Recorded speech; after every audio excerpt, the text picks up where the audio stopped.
I think we're ready right now. We live? Yeah. Live again. We are live again. Okay, we'll keep this down. Okay, so Manor. Good, huge reshuffling. Yeah, rolling off of the last. They have not announced their release date or whatever they call it, but they have tweeted. If you go through those links, one of those links is about Manor. They have been homologated. There we go. I'm on the ball today, boys. You're on the ball. January 15th. Our installment. Today we have completed our final crash test. So now we have a fully homologated chassis. Next stop test 1 in Barcelona. What a change from last year. Yeah, Manor's ready. What a change from a few months ago. Check this out. John Booth and Graham Loden. We did a big piece on this about a month or so ago. Missed. Yeah. Well, this is kind of a slap in the face to them because they both said, this team sucks. It's kind of ruining my legacy. My career is getting squashed down.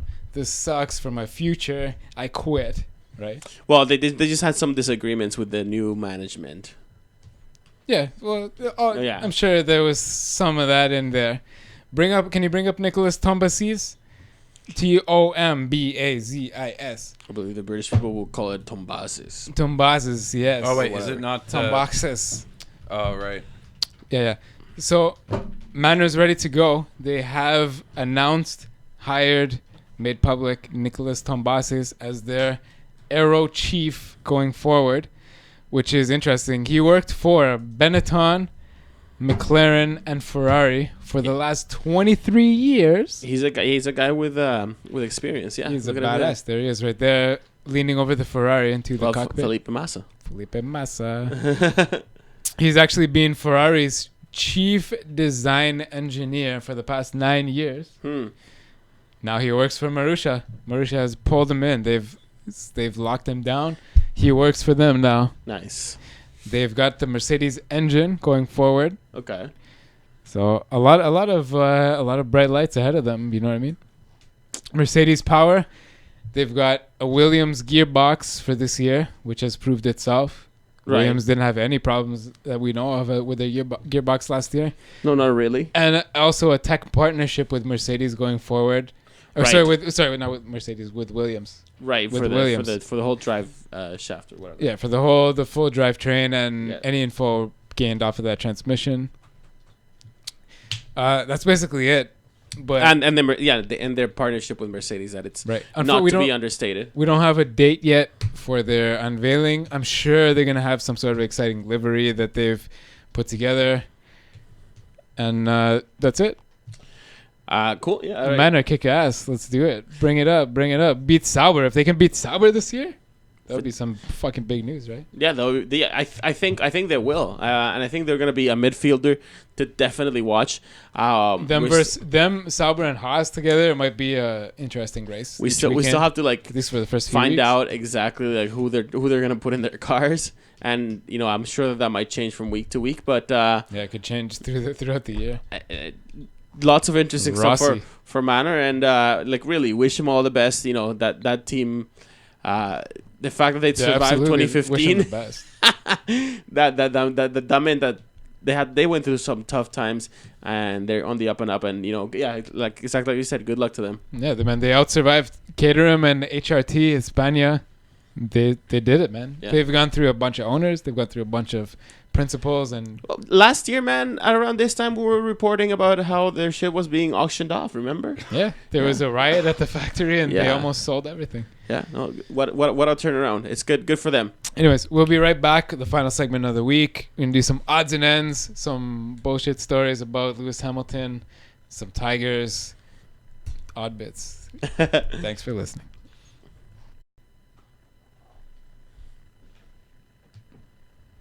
What? We're good. We're live? Yeah. On the internet? Forever? Yeah. Okay. What? Silly bits. Yeah, we are. Odd bits. So wait, did you stop it? Small stories. We stopped. We started. We're back. This is the first time we're doing this. Let's start with something serious. Sauber, we were just talking about. One of the lower end teams. Obviously had some trouble, as we talked about a year ago, getting sued by Van der Gaard. apparently Adrian Sutil has just had, in the past 2 days, deemed admissible by the court of his home country of Switzerland that a lawsuit worth 3.5 million Swiss francs, which is equivalent to about 3.5 million US dollars, almost the same, couldn't go forward because Sauber told him to go fuck himself at the end of last year. Basically the same story. Well, he was basically trying to do the same thing that Guido van der Garde was this time last year. Yeah, he basically tried the same thing. He came forward. We ran a story earlier today about Kevin Magnussen possibly overtaking Pastor Maldonado's $50 million seat with his $7 million sponsorship. Adrian Sutil, who came to Sauber, said that he had 40 million behind him. So basically, this lawsuit has been given the green light to go ahead, him to hire lawyers, put his case together, and file suit, win money.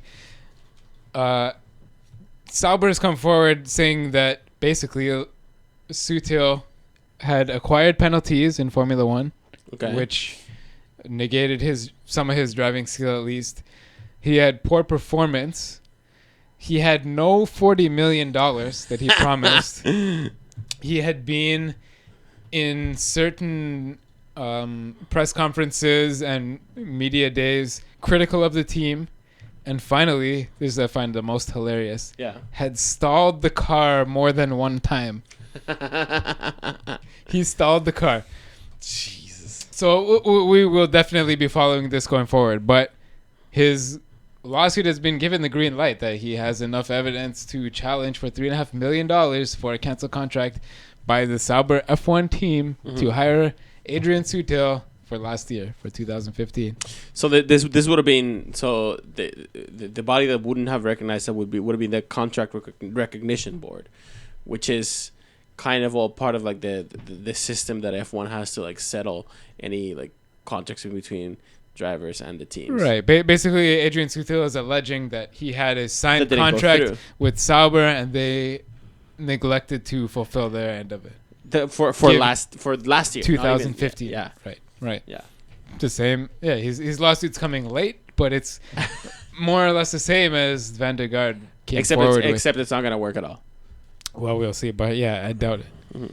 Separately, before we move on to some bullshit, Pope Francis, he attended some sort of a road safety event aimed at, I don't know, lowering the number of kids that got run over by cars and people that get run over by cars and stuff. He held a public international prayer on last Thursday. Okay. Praying for the life of Michael Schumacher. Oh my God. # keep fighting Michael. Yeah. Wow. Yeah. Have faith. Seriously, 1 second of silence. Just 1 second though. Yeah, I'd like to see him come seriously, back. get Seriously, for sure, absolutely. Yeah, for real. Lewis Hamilton, you got some of those links ready? Yep. We got. Okay, hold on. Since you got this up, let's talk about this first. Channel 4. We'll get to the bullshit before the semi-real news. Channel 4. We talked about this before. Whisper Films, owned by DC, David Coulthard, and one or two other dudes. They've been retained by Channel 4 to broadcast the coverage of 2016 Formula One season on Channel 4 in Britain, which has been taken over from the BBC, who sold their rights because they don't have enough money. They've announced the 10 races they will be showing live, which are Bahrain, Spain, Azerbaijan, the International European Grand Prix. Actually, can I just like say something real quick, like just an aside to yes to the podcast and to F1, please? Because I know that we have some British viewers and British listeners out there. British people, they are gutting your public institutions right now. You need to fight for the NHS. You need to fight for the BBC. the people that are wrong about this. Whether you're it's F1 not- fans or not, this Yeah. is a small part. I'm 50% British. My mom was born in your country. She lived there There till she was is 9, left, and went something back really crazy until her going late on. teens because she didn't even like it outside of Britain. They want to turn British. They want to turn Britain into like some sort of pseudo America. Don't let it happen. Like, look what's going on over there right now. Do not. Seriously. Fucked. They are playing the Great Britain Grand Prix and the testing that follows after it, Tuesday and Wednesday, or Wednesday and Thursday, or whatever days, back to back with Hungary, which is actually 2 weeks later, those two races. Yeah. Skipping Germany, showing Belgium and Italy back to back, also 1 week apart. Skipping a week, showing Malaysia. Skipping a month, back to Mexico, and finishing the season with Abu Dhabi. They've announced, David Coulthard will be announcing each race. They will be. Bahrain will be the His first. team is yet to be confirmed. And now, remember that was David Coulthard was in talks with the new incarnation of the BBC Top Gear to potentially be a presenter, but I guess he's no longer. He's doing this instead. He's declined. Good for him. He's declined. He likes this better. But they will not be displaying or showing the Australia race, part or the Canada race, part of the Five Eyes, part of the goddamn Commonwealth, the base of the Commonwealth. None of that. But it's probably because it's not convenient. Like it's not. They're not played at convenient times for the British crowds. yeah, they're not. But the Channel 4 has also announced that most likely, for the BBC fans, the Eddie Jordan fans, he will be utilized in some way for the live broadcasts. In some way. But keep in mind, for the other races, they will not be broadcast live. Australia, China, Russia, Monaco, Canada, Australia, Germany, Singapore, Japan, the United States, and Brazil. They will be doing some sort of highlight episodes and news, etc. Some sort of whisper films treatment to the races. We'll see. We'll see. I'm But gonna check it out and see what they come up apparently, Eddie Jordan fans, at least, if you like pink and purple shirts, especially, pay attention to the live races in Britain. Otherwise, you're gonna have to get the Sky package. But let's come back with the loose news, the final segment of our week, with. Okay. and obviously a feature every week. The loose news, the bullshit, Loose news. I love that. the silly bits, Oh man, this actually made me laugh. The weak Lewis Hamilton one. stories. Yeah, Lewis close this Hamilton. down and turn us off YouTube. Yeah, turn us off. Turn it up. Turn it off. Turn it off. Press stop. Press stop. Turn it up. Wait. But we'll be back in a few seconds. We're doing it like another one. Oh yeah, we can do one more. Like let's just do it right now. Let's talk do about it. this right now. Yeah. Let's do it right now. Stop and play. Stop and play. Stop and play. No. 'Cause Okay, this all was right, serious, Stop man. it. Stop. This- All right, stop. Is Okay, it on? yeah. Are we live? Did I drop my mic on Yeah, the we're internet? back. I dropped my mic live on the internet. Yes, you did. You sure did, bud. Oh shit. Okay, play this. Play this bullshit. Lewis Hamilton. This number one. Okay, this is. Collected everything. And how much you think he made? Believe me, I think he make like 6 million. No, 6 billion. And his name is what? Sorry. Lewis. Collected everything. For the non-followers of Lewis Hamilton's Instagram account, my driver said it looked like me, part one. Basically, Lewis was taking some sort of Uber truck to the airport or something. His driver said you kind of look like a Lewis Hamilton, some Nigerian guy. This is part two. Nobody. He's perfect. He know how to do it. He's perfect. So he's the best driver. He's the best driver. You know, I like He drives perfect. He's the best driver. He knows how to do it. He's perfect. He's perfect. Is there a part 3 to this? Scroll down to the comments. We get the links below. There's only 2 parts. There's only 2. Oh, okay. That was it. Toby Gruner confirmed that there's not going to be any refueling. This was a thing Yeah. that was being thrown around. This that came up. Yeah, we talked about this at the start of the show. Yeah, clearly, like believe this- what came today, like just completely dispelled it. That was just a ploy to kind of get attention and as a thing that the regulators could do. Oh, if the teams don't go our way, like we can bring back refueling, because nobody likes refueling. Nobody wants refueling to come back. It doesn't create close article from Jean Tot saying the refueling equipment would only cost about 50,000 euro a year. Yeah, that was to ship to every race for all the teams combined. Which that was is a bargaining chip. That was the a whole bargaining point. chip. Yeah. 50 grand is nothing, for an internet. Like as far as the money spent by the sport, but it's being rejected, which I agree with. Yeah, no, it wouldn't have been any good for the sport for sure. No. Ferrari. This Adam Cooper tweet. At Adam Cooper. This is a tweet.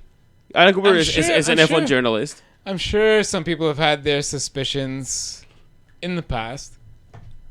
I don't know. Anyways, Adam Cooper, at Adam Cooper F1, a journalist, who has tweeted at Massa Felipe 19, the official Felipe Massa Twitter, tells fans at the NEC that it's impossible to tweet to pee. It's impossible to tweet, obviously. Impossible to pee when driving flat out fever. So he waits for a safety car. That's brilliant. Hashtag too much info. For those watching the video, scroll down. Open this video picture full screen. There it is. That's Felipe Massa peeing into a urinal. Taking a leak with his hands device and helmet. Sorry, 20,000 people. That's Felipe Massa's I guess response to it.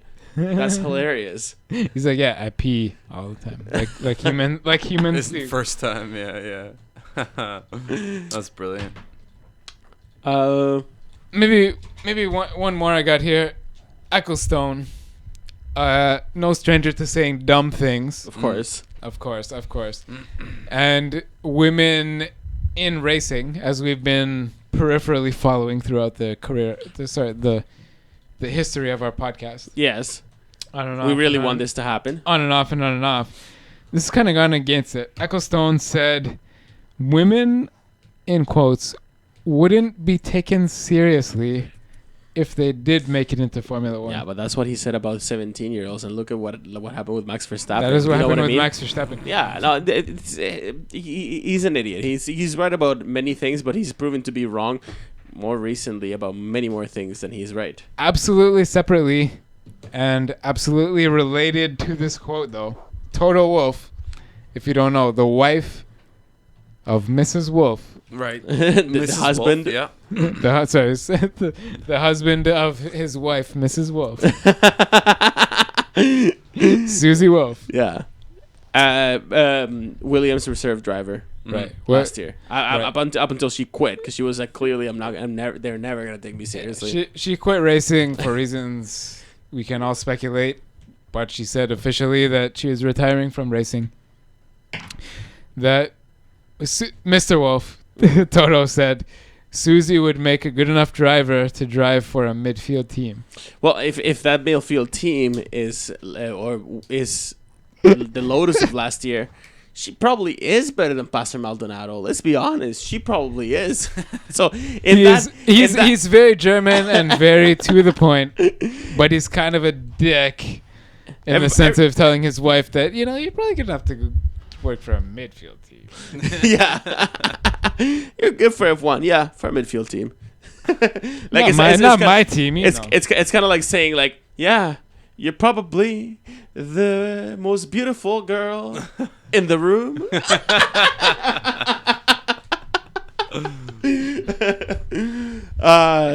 And I guess we can end with that and play us out, DJ. Oh yeah. Yes, shit. we'll be back next week. Hopefully with this new format. Hopefully we'll improve Hopefully not. Yeah, no. Not with this format. Cheers. See you later, guys, and subscribe. At Flat Out Fever, like I said, we're experimenting with a new format. If you like it or not, let us know. Comment everywhere. Listen to Bamboo Flat Out Fever on Twitter.